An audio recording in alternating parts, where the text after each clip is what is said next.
새로운 시각으로 세상을 봅니다. 정용실의 뉴스 브런치 뉴스픽. 네, 정용실의 뉴스 브런치 언제나 청취자 여러분들과 함께 프로그램 만들어가고 있습니다. 유튜브, 콩앱 그리고 라디오로 들으시면서 의견 보내주시면 저희가 방송 중에 반영하도록 하겠습니다. 자, 뉴스픽으로 시작을 해보죠. 월요일 수요일 이 두 분과 함께하고 있습니다. 전혜연 우석대 개공 교수님 안녕하세요. 안녕하세요. 전혜연입니다. 네, 조으론 변호사님 안녕하세요. 네, 안녕하세요. 조으론입니다. 자, 오늘 앞서 말씀드린 공군 성폭력 피해자인 고 이해람 중사 사망 사건 특검 수사가 마무리됐고 보도가 며칠 전부터 이제 나오기 시작했는데요.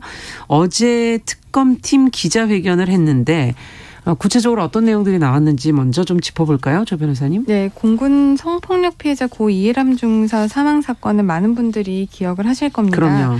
최근 이 특검 관련해서 특검이 수사를 이제 한 100일 정도를 했었는데 네. 예전에 국방부에서 수사를 한 것에 더불어서 최근에 8명이 추가적으로 이제 기소하는 것으로 이제 수사가 마무리됐습니다. 특검팀은 고 이중사가 직속 상관들의 2차 가해와 군검사의 부실 수사로 극단적인 선택을 했다라는 내용의 수사 결과를 발표를 했었는데요. 네. 사건 발생 1년 4개월 만의 일입니다.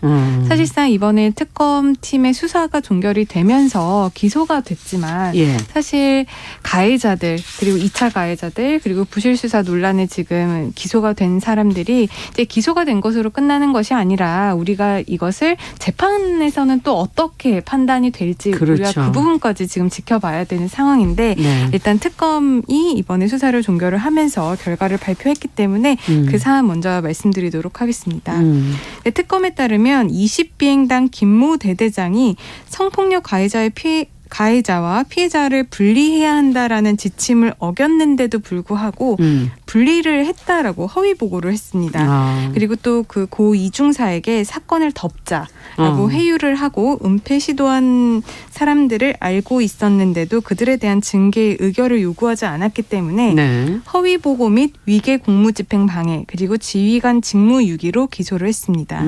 그리고 이중사가 옮겨간 15비행단에서도 질책성 지도와 가혹 행위가 있었다는 의혹이 계속 제기가 됐었는데요. 네. 특검이 그 배경에 원래 있었던 원 부대 20비행단이 있었다고 봤습니다. 예. 특검은 20비행단 김모 중대장이 15비행단 중대장에게 이중사가 좀 이상하고 20비행단 관련 언급만 해도 고소를 하려고 한다라는 이런 허위 사실을 말을 했다라고 합니다. 예. 그리고 성폭력 가해자인 장모 중사 같은 경우에는 자신이 성추행을 하지 않았는데도 마치 억울하게 고소를 당한 것처럼 주변 사람들한테 허위 사실을 유포한 혐의로 이제 최근에 또 기소가 된 부분이고요. 네. 이렇게 어떤 성범죄 피해를 당하고도 분리 조치가 제대로 되지 않고 2차 피해가 일어난 것도 문제였지만 수사 과정도 문제였다고 그러네요. 특검은 지적을 하고 있습니다. 네. 이중사 성폭력 사건을 수사한 20비행단의 박모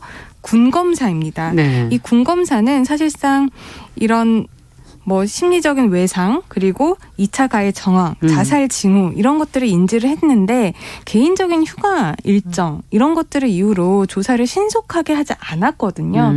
사실 군검사가 이런 사실을 인지를 했으면 신속하게 처리를 하고 그렇죠. 그에 따른 수사를 하는 것이 마땅한데 이런 조사를 신속하지 않았고 또 이중사 관련 내용들을 그 동기 법무관들이 참여한 카카오톡 단체 채팅방에 올렸습니다. 그렇기 때문에 직무유기 그리고 비밀준수 위반 허위 보고 사실로 지금 기소가 된 상황입니다. 네. 그리고 또 이중사가 사망한 이후에 공군 본부 윗선이 이 사건을 좀 무마하려고 했다라는 의혹도 있었는데 그 부분 관련해서 이제 특검은 공군 본부에 공보 담당을 하는 이제 정모 장교가 있습니다. 네. 근데 이 장교가 악화된 여론을 반전시키려고 이중사의 사망 원인이 그 군대 내의 성범죄가 아니라 마치 그 이중사 부부 사이에 어떤 일이 있어서 극단적인 선택을 둘 다 군인이었죠. 네, 극단적인 선택을 한 것이라는 이 허위 사실을 퍼뜨려서 2차 가해를 하고요. 네. 또 이중사가 피해를 당한 직후에 그 선배 부사관과 통화한 녹음 파일들을 기자들에게 넘겨줬다라고 합니다. 그런데 이 부분도 사실 특정범죄 가중처벌에 관한 법률 해당이 됩니까? 위반하는 사항이기 때문에 그 부분도 이번에 기소가 됐고요. 또 하나는 이제 전익수 공군본부 법무실장과 관련해서 예. 이게 그 부실 수사 그리고 뭔가 수사 무마 의혹이 계속 빚어져 왔었는데 그 부분 관련해서 이제 특검 측에서는 가해자의 불구속 수사를 지휘한 의혹에 대해서 일단 아무런 근거가 없고 사실은 아니다라고 판단을 했습니다. 그러면서도 이 전 실장에 대해서 특검이 특정범죄 가중처벌법상 면담 강요 혐의로 지금 기소를 했는데요. 네. 이제 전 실장이 군사법원 군무원 양모 씨로부터 가해자의 영장 심사와 같은 그런 수사 정보를 전달을 받았는데 이 군무원이 이런 수사 정보를 이렇게 누설을 하면 원래 안 되거든요. 그렇기 때문에 군무원이 비밀 누설로 구속영장이 청구되자 이 전 실장이 그 군검사에게 연락을 해서 자신이 지시했다라는 영장 내용이 잘못됐다라며 위력을 행사했다라는 혐의로 지금 면담 강요 혐의로 기소가 되어 있습니다. 네. 그리고 그 군무원 같은 경우에는 공무상 비밀 누설 혐의로 기소가 됐습니다. 네. 특검이 한 개시가 된 지 100일 정도의 수사 기간 동안에 기존에 기소가 되지 않았던 7명에 대해서 추가적으로 기소가 됐고요. 네. 또 그 전익수 공군본부 그렇죠. 법무실장 법무실장. 관련한 그 녹취록 네. 의혹과 관련해서 이제 녹취록이 위조된 것이라는 것을 이제 들어서 변호사 한 명도 지금 증거 위조 및 사문서 위조로 네. 기소를 했습니다.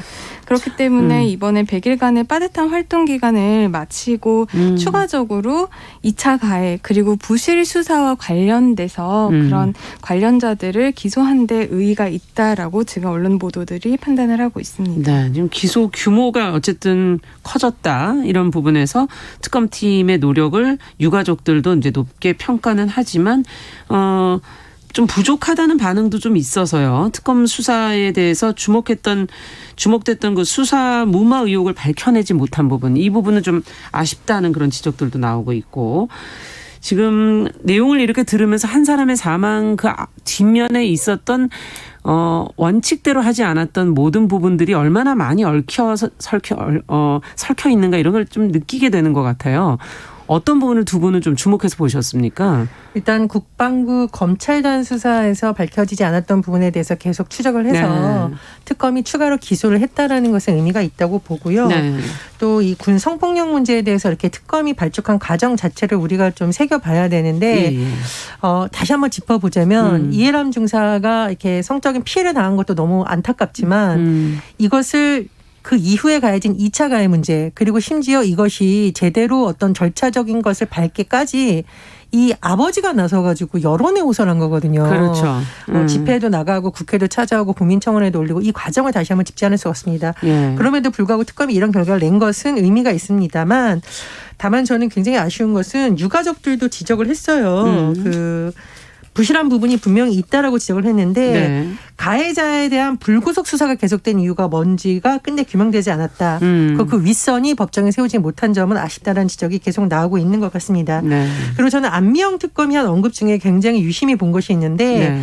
성추행의 1차 가해자도 잘못됐고요. 2차 가해자 당연히 잘못됐습니다. 그런데 지금 기소된 인물 중에 누가 있냐면 사건 담당 박모 검사가 직무유기 허위보고 혐의로 재판에 넘겨졌거든요. 네. 변호사님이 잘 설명해 주셨는데 조사 일정을 지연한 혐의. 그렇죠. 이 말은 뭐냐면 피해자 입장에서는 내가 피해 사실을 알렸는데도 불구하고 이게 조사가 안 된다, 계속 지연된다라고 하면 결국 묻힐 것이라는 좌절감을 느낄 그렇죠. 수 있잖아요. 네. 이 부분에 대해서 특검이 책임을 물어야 된다는 입장이에요. 예. 그리고 명예훼손 혐의로 넘겨진 공보 담당의 정모 중령도 예. 재판에 넘겨졌는데 사실 이제까지 우리가 보통 성범죄에 관련 수사 결과를 보면 1차 가해자가 기소되는 경우가 있고 2차 가해자나 그것을 담당한 조사 담당자들이라던가 또는 그 과정에서 언론에서 허위사실 유포한 사람들이 그렇게 많이 기소된 사례는 제가 알기로는 별로 별로 없죠. 없습니다. 네. 그래서 안명특검이 뭐라고 했냐.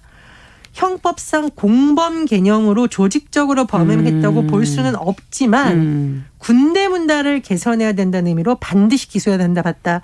이 점에 굉장히 유심히 봤고요. 네. 앞으로 군이 수사할 때 은폐하면 처벌을 받는다는 경고의 메시지를 준 것이다. 그렇죠. 저는 사실 이 점을 굉장히 유의 있게 봤습니다. 네. 군대 문화에 대해서 그동안에 많은 지적이 있었지만 그것을 이제 특검에서도 들여다보면서 은폐했을 때 앞으로는 그냥 넘어갈 수는 없다라는 걸 이제 어떻게 보면 인지하게 했다. 앞서도 얘기해 주신 그 군 검사분께서 위기 상황인 걸 인지했는데도 불구하고 계속 지연했던 부분들 뭐 이런 것들을 좀 지적을 해 주셨는데요. 들여다보시면서 조 변호사는 어떤 걸 또 느끼셨어요? 이번 특검을 통해서 군 사법체계의 제도 개혁의 필요성이 다시 한번 느껴졌습니다. 네. 사실상 이 사건을 공군에서도 그냥 뭐 무마하려고 했었던 것은 아니고 1차 가해자 위주로 처벌을 진행을 하려고 예. 했습니다. 그런데 이게 문제가 되니까 공군에서뿐만 아니라 이제 국방부에서 나서서 그랬죠. 자체적으로 조사를 하고 수사를 했거든요. 예. 그 당시 이제 국방부에서 4개월간 18회 압수수색을 실시를 하고 관련자 79명을 조사를 했었는데 초동수사 담당자와 지휘부가 한 명도 기소되지 않았습니다. 그럼에도 불구하고. 네. 그러니까 이제 피해자의 유족들이라든지 국민들이 봤을 때는 뭔가 석연치 않은 부분이 있고 드러나지 않는 자기 식구 감싸기 같은 느낌이 드는 거죠. 의혹이 계속 제기가 됐고 그 결과 이제 특검팀까지 출범을 하게 된 거죠. 네. 그런데 특검이 나서고 나서야 이렇게 추가적으로 관련자들 7명이 추가적으로 기소가 되지 않았습니까? 네. 그렇게 본다면 군대라는 문화에서는 어떤 범죄가 일어났을 때 특히 성범죄가 일어났을 때 피해자라든지 피해자의 가족들, 유족들이 군대에 기대할 부분이 없다라는 그런 반증이 아닐까 싶습니다. 그러네요. 그렇기 때문에 이렇게 특검은 밝혀냈는데 국방부는 자체적으로 밝혀내지 못했다. 네. 그런 부분들이 앞으로 많이 개선이 되어야 될 것 같고요. 예. 또 하나 짚고 싶은 것은 이번에 이제 기소를 한 부분들이 있지만 2차 가해 그리고 부실 수사와 관련돼서는 관계자들이 기소가 됐습니다. 그런데 지금 이 부실 수사를 하게 된 원인. 위에서의 어떤 압박이 있었다. 그런 의혹이 있었는데 그 부분 관련해서는 지금 특검팀도 밝혀내지 못했거든요. 예. 사실 특검팀이 밝혀내지 못했다라는 것은 사실 뭐 위에서의 무마하려는 압박이 없었다라고도 볼 수 있는 여지는 있겠습니다만 일단 특검이 이 사건을 수사하게 된 시기가 거의 사건 발생 이후 한 1년 정도가 너무 지나서 지났죠. 이제 수사를 시작했습니다. 그러면 일단 관련자들에게 진술을 받을 때 그리고 증거 수집을 할 때 이미 너무 오래됐기 때문에 진술에 대해 그러니까 오래전 일이라 기억이 나지 않는다든지 그간의 증거들이 여러 가지로 뭐 은닉되거나 훼손될 수 있는 가능성이 있거든요. 그렇기 때문에 이 부분 관련해서도 초동 수사가 얼마나 중요한지 그리고 앞으로 이런 군대 내에서의 성범죄가 발생했을 때 군대에서 이 부분을 뚜렷하게 잡고 넘어가야겠다라는 그런 문화가 좀 안착을 해야겠다고 생각을 합니다. 네, 앞서 처음에 조 변호사님께서 그 한 명 한 명 기소되는 그 이유들을 설명해 주셨을 때 그걸 들으면서도 이 성범죄를 다루는 군대 내 문화가 과연 어떤가를 조금 저희가 들여다볼 수 있었던 것 같아요. 그럼에도 지금 전익수 공군 법무실장은 끼워 맞추기식의 수사다. 지금 반론을 제기하면서 본인은 지금 무죄라는 것을 밝히겠다는 입장을 지금 드러내고 있거든요. 이거는 어떻게 보십니까? 두 분께서. 일단 공군 내 성범죄 이후에 여러 사람이 지금 기소됐고 그리고 법무실장이라는 중요한 위치에 있는 분이 법적인 판단은 법원에 맡긴다 하더라도 도의적으로나 여러 가지 책임감을 느껴야 되는 시점이라고 봅니다. 그래서 그런 부분을 좀 말씀을 드리고 싶고요. 두 번째로 지금 본인은 수사하고 있는 군 검사한테 구속영장 잘못됐다고 추궁하는 건 어쨌건 기소가 됐잖아요. 저는 그 부분도 가벼운 범죄는 아니라고 봅니다. 물론 이제 법원에서 최종 판단해야겠지만요. 그런 부분에 대한 책임의식을 좀 더 느껴야 되지 않나 생각을 하고 세 번째로 변호사님이 아까 군 내부 체계, 사법체계 문제를 좀 말씀해 주셨는데 군사법원법 개정안이 국회에 통과된 이후에 우리 뉴스브런치 사모님 아이템을 다룬 적이 있습니다. 하지만 허점이 많다라는 전문가들 지적이 계속 나오고 있기 때문에 이번 특검의 수사 결과를 바탕으로 그 허점들을 보완하라는 작업을 국회에서도 계속 해야 되고 군에서도 그런 면에 대해서 좀 면밀하게 검토해야 된다고 봅니다. 조 변호사님께서는 어떻게 보세요? 네, 저도 교수님의 말씀에 많은 부분 공감을 하는데요. 일단 전익수 공군법무 법무실장 같은 경우에는 초동 부실 수사 논란의 당사자로 지목이 되면서 여러 가지 의혹을 네. 받고 있는 사람이고 또 어느 정도 높은 지위에서 이 사건에 대해서 담당자로서 그리고 지휘부로서 책임이 있음에도 불구하고 자신의 지금 무죄를 주장하기 위해서 유족들의 피해를 전혀 생각하지 않고 이런 발언을 하신 거는 좀 다시 한번 생각을 해봐야 되지 않을까 이런 생각이 들고요. 지금 이 공군본부 법무실장 그러니까 전익수 전 실장 같은 경우에는 지금 수사를 무마하려고 했다라는 의혹에 대해서는 지금 특검도 기소를 하지 못했는데 그 이유 중에 가장 큰 것이 이 녹취록이 지금 무마를 시도했다라고 주장이 되고 있는 녹취록 자체가 조작이 된 것으로 지금 밝혀졌기 때문에 이 부분이 지금 기소가 되지 않은 겁니다. 네. 그러니까 실제로 이분이 무마를 하려고 시도를 했는지는 또 별개의 문제인데 이 녹취록이 정말 위조가 된 것이냐 아니면은 위조가 되긴 했지만 실제 그런 사실이 있었느냐 이 부분은 좀 우리가 별개로 봐야 되거든요. 그렇기 때문에 앞으로 그 녹취록 관련한 내용을. 이것을 위조했다라고 지금 혐의를 받고 있는 변호사가 지금 기소가 된 상황이기 때문에 이 녹취록이 만들어지게 된 경위라든지 이 녹취록이 실제로 위조된 것인지 그 부분 관련해서는 재판에서 다시 다퉈야 될 것 같고요. 네. 재판에서 만약에 이 녹취록이 일정 부분 합당한 뭐 근거가 있는 있다. 녹취록이다. 뭐 위조가 되지 않았다라고 한다면 다시 이 수사 무마 의혹에 대해서도 불거질 여지는 있다고 생각을 합니다. 네. 어쨌든 군대 내 문제에 대해서 책임이 과연 어디에 있는가. 지휘부가 그 모든 부분을 관할해야 되는 거 아닌가 하는 생각도 들고요. 예, 책임감을 어떻게 지금 느끼고 행동할 것인가 하는 부분도 여러 가지 생각을 하게 하는 그런 대목이네요. 자, 두 번째 뉴스로 또 가보겠습니다. 지금 침수, 지진 등 뭐 재난 상황이 저희가 올 여름 특히 많았는데 대피 안내 영상이 나와야 할 이 서울 지하철 역사 내 열차 정보 안내 시스템에 문제가 있다 이런 보도가 지금 나왔어요. 어떤 내용인지 정 교수님께서 먼저 좀 정리를 해 주시면 같이 한번 들여다보죠. 예, 우리 재난 상황에서 가장 출근길에 고민하는 것이 오늘 차를 가지고 나가야 되는가, 버스나 지하철을 탔을 때 제 시간에 도착할 수 있는가, 네. 혹시 운행이 어떤 사고로 인해서 그렇죠. 지금 중단된 것은 아닌가인데 지금 이런 상황에서 서울 지하철의 승강장과 통로에 있는 열차 정보 안내 시스템이 네. 5년째 작동하지 않고 있다는 보도가 나왔습니다. 5년째. 네네. 경향신문 보도에 따르면요. 서울교통공사에 지금 자료를 봤더니 지하철 1호선, 3호선, 4호선의 승강장 통로에 설치된 열차 정보 안내 시스템이 있는데요. 반쪽만 작용하고 있다는 겁니다. 그러니까 한쪽에는 열차 위치, 열차 도착 시간을 쓰이는데 중요하게 지금 제가 말씀드린 여러 가지 안정화 관련된 정보 시스템이 제대로 작동하지 않는다라는 지금 지적이 나온 건데요. 네. 그래서 다시 서울교통공사에 문의를 해봤더니 이 열차 정보 안내 시스템 같은 경우에는 민간업체가 구축한 사업이다. 그리고 그 시설물이 서울교통공사의 자산이 아닌데 지금 현재 소송 중에 있어서 공사가 임의로 운영을 할 수 없다라고 답이 왔다는 겁니다. 소송 중이다. 예, 그렇습니다. 이게 아마 열차 정보 안내 시스템을 개선하는 사업을 하면서 민자 사업 방식을 택했는데 그래서 어떻게 되냐면 220억 원 규모의 계약이 맺어졌다고 해요.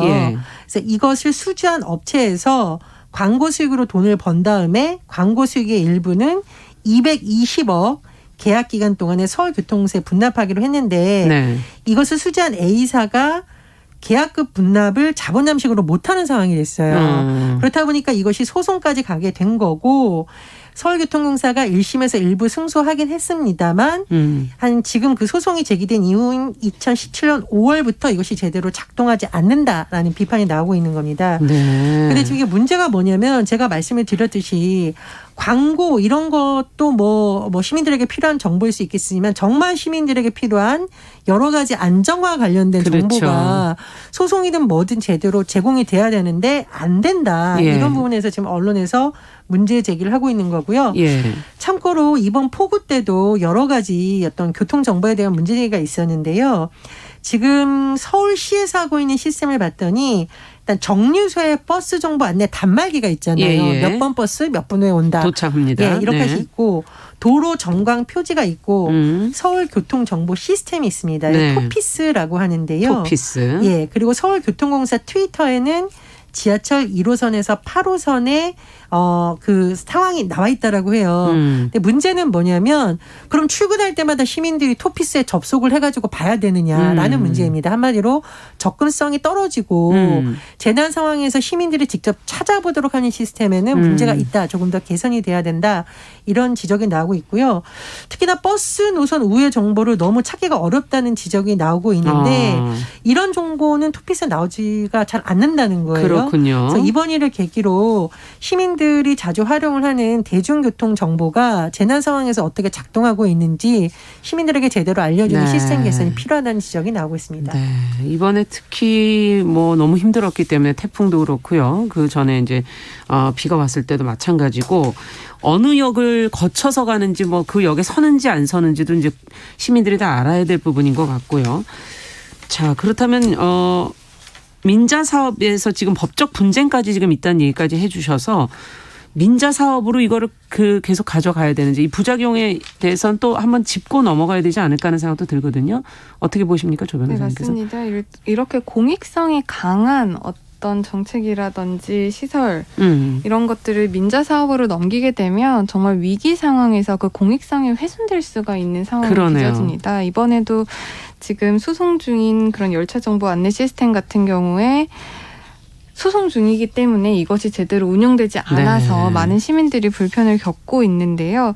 사실상 이것의 가장 근본적인 것들은 살펴보면 결국에는 예산 그렇죠. 그리고 이런 위기 상황에서 누가 컨트롤 타워를 할 것인가 책임 맞습니다. 소재의 문제라고 생각을 합니다. 네. 사실상 이렇게 공익성이 강한 부분에 대해서는 100% 민자화로 가다가는 사실상 우리가 지금 겪은 바와 같이 또다시 이런 그렇죠. 그런 위기 상황이 초래가 될 수도 있고요. 사실상 그렇게 되면은 민에서는 사실상 책임을 질 수 있는 범위가 사실 한계가 있습니다. 네. 그렇기 때문에 이 부분 관련해서는 공공이 민자화 사업으로 넘겼다라고 하더라도 끊임없이 관여를 하는 게 중요하다라고 생각을 네. 하고요. 저는 이렇게 재난 상황에 있어서 국민들에게 뭔가 안내를 하는 시스템은 사실상 일원화돼야 된다고 생각을 그렇죠. 하거든요. 사실 우리가 재난 문자 이런 거 많이 받잖아요. 코로나 이후에 많이 받게 됐죠. 그리고 뭐 태풍이 온다거나 홍수가 난다거나 네. 그런 경우에도 우리는 재난 문자를 받을 수 있는 시스템이 구축이 되어 있습니다. 그렇게 본다면 이렇게 교통이라든지 뭐 지하철, 버스, 열차 이런 것들은 사실 국민들의 생활에 있어서 가장 기본적인 요소고 그렇죠. 재난 상황일 때 가장 위험해질 수 있고 필요한 요소가 될 수 있기 때문에 그런 것들을 우리가 이미 일원화해서. 가지고 있는 재난 문자 방송을 통해서도 할 수 있는 방법을 좀 구축하면 어떨까 그런 생각을 합니다. 네. 장 교수님께서. 예, 물론 민자 사업을 하게 된 이유가 아마 서울교통공사 설명을 들어보니까 누적된 적자 문제였던 것 같아요. 그럼에도 불구하고 그거는 이제 내부의 문제인 거고 그렇죠. 시민들 입장에서는 소송 중인데 문자 발송 안 했다라는 설명을 납득하기 좀 어렵기 맞습니다. 때문에 몇 년 동안 좀 더 적극적인 고민을 해서 사전에 그럼 다른 어떤 방법으로 할지에 대해서 안내가 됐으면 좋겠다는 생각이 들고요. 제가 이걸 하면서 재미있는 사례를 좀 제 주변에서 찾아봤는데 어떤 한의원이 휴진을 하는 경우가 있잖아요. 전원이 휴가를 갈 경우. 그러면 2주 전부터 문자를 2-3번씩 자주 오는 고객들의 정보를 네, 미리 맞아요. 받아서 보낸다는 거예요. 왜냐하면 노인분들이 그 홈페이지에 들어가서 오늘 한의원 문 닫는다 안 닫는다 매일 확인한 게 아니니까 오셨다가 헛걸음하지 않도록 알겠습니다. 그런 부분이라는데 민간의 이런 아이디어를 적극적으로 수용해 지금 시각은 11시 30분입니다. KBS